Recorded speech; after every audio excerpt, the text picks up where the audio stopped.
olai zanin nilizan ani to a ai zanina giveaway ha kan ti don hai subscriber te ron thon te ming kan zia chua kha nia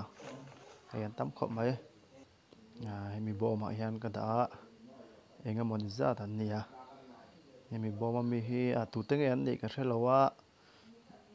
ti hian du sak dik ko an nei lawa mani pa tu te nei ka hrengai lo chewa hemi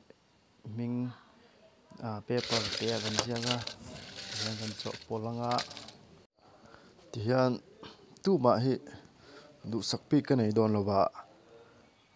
nang ni chon min du saka min subscribe pa ma sai dei chon du sak pi ka nei kha athiang tat lo maya chuwang chon tian ka cho pol fakanga ka potanga awan nei ber khan andong mai don ani kan potta yo ain thua thlat mai pani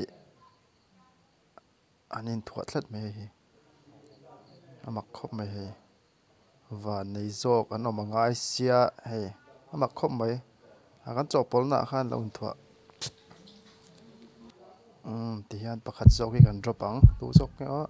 velam pang drop ang dinglam hi pathian side kan ti thina tunge niang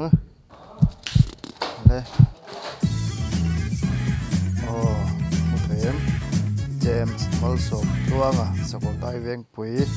veng sa khat anonge an lop pui khop mai van nei khop mai James also tuanga I brok lai tak te pon ni mai thei ei